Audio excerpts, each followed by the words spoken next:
audiobook da Bíblia. Mais um dia de leitura da Bíblia. Então, estamos no 5º dia, o livro de Mateus. Hoje será do capítulo 13 ao 15. E se você perdeu algum dia, eu vou deixar na descrição a playlist dos dias anteriores. A graça e a paz, todos sejam muito bem-vindos mais uma vez no canal Ilustrando a Bíblia. Me chamo Andréia. Estamos neste propósito de leitura da Bíblia. Eu espero que você fique comigo até o final. E sem mais delongas, vamos lá para o vídeo? A parábola do semeador, capítulo 13. Naquele mesmo dia, saindo Jesus de casa, assentou-se à beira-mar, e grandes multidões se reuniram perto dele, de modo que entrou num barco e se assentou. E toda a multidão estava em pé na praia, e de muitas coisas lhes falou por parábolas, e dizia: Eis que o semeador saiu a semear. E ao semear, uma parte caiu à beira do caminho, e vindo as aves, a comeram. Outra parte saiu em solo rochoso, onde a terra era pouca, e logo nasceu, visto não ser profunda a terra. Saindo, porém, o sol, a queimou, e, porque não tinha raiz, secou-se. Outra caiu entre os espinhos, e os espinhos cresceram e a sufocaram. Outra, enfim, caiu em boa terra, e deu frutos, a 100, a 70 e a 30 por 1. Quem tem ouvidos para ouvir, ouça. A explicação da parábola. Então se aproximaram os discípulos e lhe perguntaram: Por que lhes falas por parábolas? Ao que respondeu: Porque a vós outros é dado conhecer os mistérios do reino dos céus, mas àqueles não lhe é isso concedido. Pois ao que tem se lhe dará, terá em abundância, mas ao que não tem, até o que tem lhe será tirado. Por isso lhe falo por parábolas, porque vendo não veem, ouvindo não ouvem, nem entendem. De sorte que neles se cumpre a profecia de Isaías: Ouvireis com os ouvidos e de nenhum modo entendereis. Vereis com os olhos e de nenhum modo percebereis. Porque o coração deste povo está endurecido. De mau grado ouviram com os ouvidos e fecharam os olhos, para não suceder que vejam com os olhos, ouçam com os ouvidos, entendam com o coração, se convertam e sejam por mim curados. Bem-aventurados, porém, os vossos olhos, porque veem, e os vossos ouvidos, porque ouvem. Pois em verdade vos digo que muitos profetas e justos desejaram ver o que vedes e não viram, e ouvir o que ouves e não ouviram. Atendei-vos, pois, à parábola do semeador. A todos os que ouvem a palavra do reino e não compreendem, vem o maligno e arrebata o que lhes foi semeado no coração. Esse é o que foi semeado à beira do caminho. O que foi semeado em solo rochoso, esse é o que ouve a palavra e a recebe logo com alegria, mas não tem raiz em si mesmo, sendo antes de pouca duração, em lhe chegando a angústia ou a perseguição por causa da palavra, logo se escandaliza. O que foi semeado entre os espinhos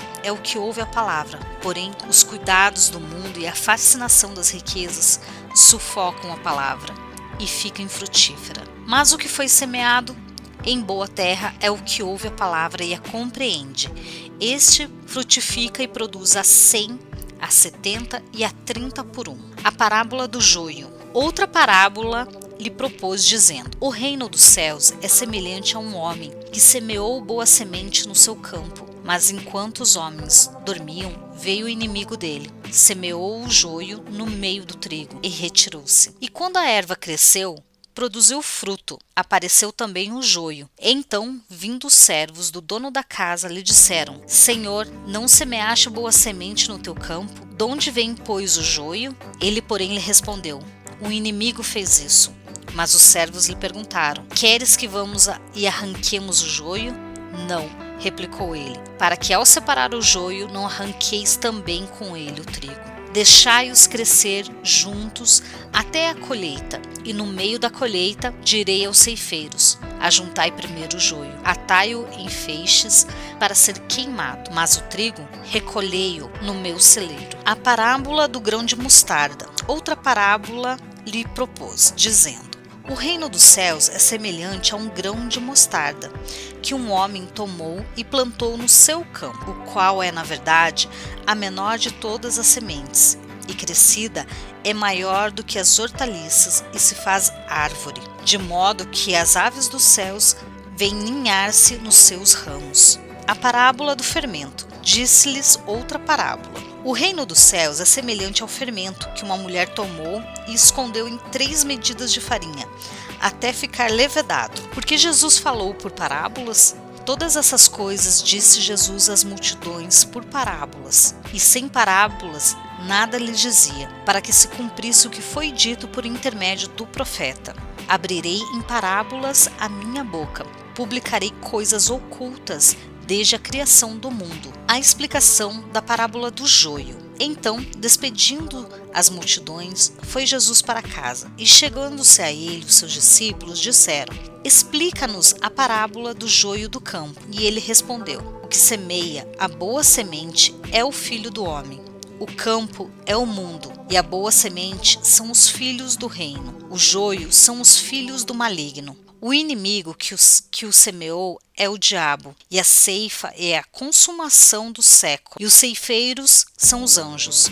Pois assim como o joio é colhido e lançado ao fogo, assim será na consumação do século. Mandará ao Filho do Homem os seus anjos, que ajuntarão do seu reino todos os escândalos, e os que praticam a iniquidade. E os lançarão na fornalha acesa. Ali haverá choro e ranger de dentes. Então os justos resplandecerão como o sol, no reino de seu Pai. Quem tem ouvidos para ouvir, ouça. A parábola do tesouro escondido. O reino do céu é semelhante a um tesouro oculto no campo, o qual certo homem, tendo-o achado, escondeu. E transbordante de alegria, vai, vende tudo o que tem e compra aquele campo. A parábola da pérola. O reino dos céus é também semelhante a um que negocia e procura boas pérolas, e tendo achado uma pérola de grande valor, vende tudo o que possui e a compra. A parábola da rede. O reino dos céus é ainda semelhante a uma rede que, lançada ao mar, recolhe peixes de toda espécie. E quando já está cheia, os pescadores arrancam-na para a praia e, assentados, escolhem os bons para os cestos e os ruins deitam fora. Assim será na consumação do século. Sairão os anjos e separarão os maus dentre os justos, e os lançarão na fornalha acesa, e ali haverá choro e ranger de dentes. Coisas novas e velhas. Entendestes todas essas coisas? Responderam-lhe: Sim. Então lhe disse: Por isso todo escriba, versado no reino dos céus, é semelhante a um pai de família que tira do seu depósito coisas novas e coisas velhas. Jesus prega em Nazaré, é rejeitado pelos seus. Tendo Jesus proferido essas parábolas, retirou-se dali, e chegando à sua terra, ensinava-os na sinagoga, de tal sorte que se maravilhavam e diziam: De onde lhe vem esta sabedoria e estes poderes miraculosos? Não é este o filho do carpinteiro? Não se chama sua mãe Maria e seus irmãos Tiago, José, Simão e Judas? Não vivem entre nós todas as suas irmãs? De onde lhe vem, pois, tudo isso? Escandalizavam-se nele. Jesus, porém, lhes disse: Não há profeta sem honra, senão na sua terra e na sua casa. Não fez ali muitos milagres por causa da incredulidade deles. A morte de João Batista. A morte de João Batista, capítulo 14. Porque aquele tempo ouviu o tetrarca Herodes a fama de Jesus, e disse aos que o serviam: Este é João Batista. Ele ressuscitou dos mortos e por isso nele operam forças miraculosas. Porque Herodes, havendo pretendido e atado a João, o metera no cárcere, por causa de Herodias, mulher de Filipe, seu irmão. Pois João lhe dizia: Não te é lícito possuí-la. E querendo matá-lo, temia o povo, porque o tinha como profeta. Ora, tendo chegado o dia natalício de Herodes, dançou a filha de Herodias diante de todos e agradou a Herodes, pelo que prometeu com juramento dar-lhe o que pedisse. Então ela, instigada por sua mãe, disse: Dá-me aqui, num prato, a cabeça de João Batista. E entristeceu-se o rei, mas por causa do juramento e dos que estavam com ele à mesa, determinou que lhe dessem, e deu ordens e decapitou a João no cárcere. Foi trazida a cabeça num prato e dada à jovem, que a levou à sua mãe. Então vieram seus discípulos, levaram o corpo e o sepultaram. Depois foram e o anunciaram a Jesus. A primeira multiplicação de pães e peixes. Jesus, ouvindo isto, retirou-se dali num barco para um lugar deserto, à parte. Sabendo, as multidões vieram das cidades seguindo por terra. Desembarcando, viu Jesus uma grande multidão. Compadeceu-se dela e curou os seus enfermos. Ao cair da tarde, vieram os discípulos a Jesus e lhe disseram: o lugar é deserto e vai adiante a hora. Despede, pois, as multidões para que, indo para as aldeias, comprem para si o que comer. Jesus, porém, disse-lhe: não precisam retirar-se, dá-lhe vós mesmo de comer. Mas eles responderam: não temos aqui senão 5 pães e 2 peixes. Então ele disse: trazei-mos. Tendo mandado que a multidão se assentasse sobre a relva, tomando os 5 pães e os 2 peixes, erguendo os olhos aos céus, os abençoou. Depois, tendo partido os pães, deu aos seus discípulos, e estes às multidões. Todos comeram e se fartaram, e dos pedaços que sobrejaram, recolheram ainda 12 cestos cheios. E os que comeram foram cerca de 5.000 homens, além de mulheres e crianças. Jesus anda por sobre o mar. Logo a seguir, compeliu Jesus os discípulos a embarcar e passar adiante dele para o outro lado, enquanto ele despedia as multidões. E despedidas as multidões, subiu ao monte, a fim de orar sozinho. Em caindo a tarde, lá estava ele só. Entretanto, o barco já estava longe, a muitos estádios da terra, açoitado pelas ondas, porque o vento era contrário. Na 4ª vigília da noite, foi Jesus ter com eles, andando sobre o mar. E os discípulos, ao verem-no andando sobre as águas, ficaram aterrados e exclamaram: é um fantasma! E tomando de medo, gritaram. Mas Jesus imediatamente lhes disse: tende bom ânimo, sou eu, não temais. Respondendo-lhe Pedro, disse: se és tu, Senhor, manda-me ir ter contigo sobre as águas. E ele disse: vem. E Pedro, descendo do barco, andou por sobre as águas e foi ter com Jesus. Reparando, porém, na força do vento, teve medo e, começando a submergir, gritou: salva-me, Senhor! E prontamente Jesus, estendendo a mão, tomou-o e lhe disse: homem de pequena fé, por que duvidaste? Subindo ambos para o barco, cessou o vento. E os que estavam no barco adoraram, dizendo: verdadeiramente és filho de Deus. Jesus em Genezaré. Então, estando já no outro lado, chegaram à terra em Genezaré. Reconhecendo-os, os homens daquela terra mandaram avisar a toda a circunvizinhança e trouxeram-lhe todos os enfermos. Lhe rogavam que ao menos pudessem tocar na orla de sua veste, e todos que tocavam ficaram sãos. Jesus e a tradição dos anciãos, o que contamina o homem. Capítulo 15. Então vieram de Jerusalém a Jesus alguns fariseus e escribas e perguntaram: por que transgridem os seus discípulos a tradição dos anciãos? Pois não lavam as mãos quando comem.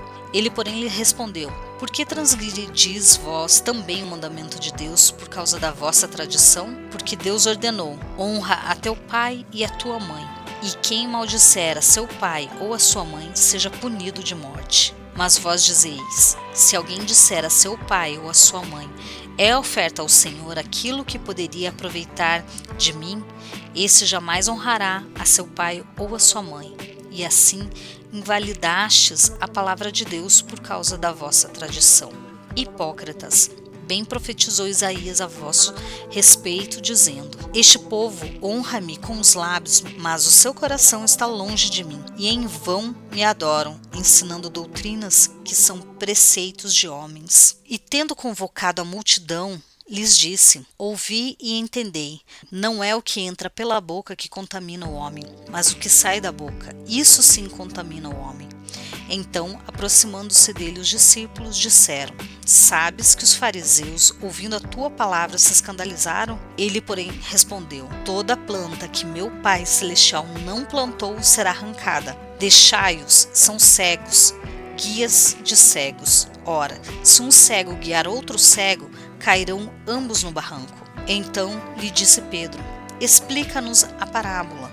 Jesus, porém, disse: também vós não entendeis nada? Não compreendeis que tudo o que entra pela boca desce para o ventre e depois é lançado em um lugar escuro? Mas o que sai da boca vem do coração, e é isso que contamina o homem. Porque do coração procedem maus desígnios, homicídios, adultérios, prostituições, furtos, falsos testemunhos, blasfêmias. São estas coisas que contaminam o homem, mas o comer sem lavar as mãos não o contamina. A mulher cananeia. Partindo Jesus dali, retirou-se para os lados de Tiro e Sidom. E eis que uma mulher cananeia, que viera daquela região, clamava: Senhor, filho de Davi, tem compaixão de mim. Minha filha está horrivelmente endemoniada. Ele, porém, não lhe respondeu palavra, e os seus discípulos, aproximando-se, rogaram-lhe: despede-a, pois vem clamando atrás de nós. Mas Jesus respondeu: não fui enviado senão as ovelhas perdidas da casa de Israel. Ela, porém, veio e o adorou, dizendo: Senhor, socorre-me. Então ele respondendo disse: não é bom tomar o pão dos filhos e lançá-los aos cachorrinhos. Ela contudo replicou: sim, Senhor, porém os cachorrinhos comem das migalhas que caem da mesa dos seus donos. Então lhe disse Jesus: ó mulher, grande é a sua fé, faça-se contigo como queres. E desde aquele momento a sua filha ficou sã. Jesus volta para o mar da Galileia e cura muitos enfermos. Partindo Jesus dali, foi para junto do mar da Galileia, e subindo ao monte, assentou-se ali. E vieram a ele muitas multidões, trazendo consigo coxos, aleijados, cegos, mudos e outros muitos. E os largaram junto aos pés de Jesus, e ele os curou. De modo que o povo se maravilhou ao ver que os mudos falavam, os aleijados recobravam a saúde, os coxos andavam, e os cegos viam. Então glorificavam a Deus de Israel. A segunda multiplicação de pães e peixes. E chamando Jesus, os seus discípulos, disse: tenho compaixão dessa gente, porque há 3 dias que permanece comigo e não tenho que comer, e não quero despedi-la em jejum, para que não desfaleça pelo caminho. Mas os discípulos lhe disseram: onde haverá neste deserto tantos pães para fartar tão grande multidão? Perguntou-lhe Jesus: quantos pães tendes? Responderam: 7 e alguns peixinhos. Então, tendo mandado o povo assentar-se no chão, tomou os 7 pães e os peixes, dando graças, partiu e deu aos discípulos e estes ao povo. Todos comeram e se fartaram, e do que sobejou recolheram 7 cestos cheios. Ora, os que comeram eram 4.000 homens, além de mulheres e crianças. E tendo despedido a multidão, entrou Jesus no barco e foi para o território de Magadã. E aqui terminamos mais um dia de leitura da Bíblia. Espero você amanhã. Bye!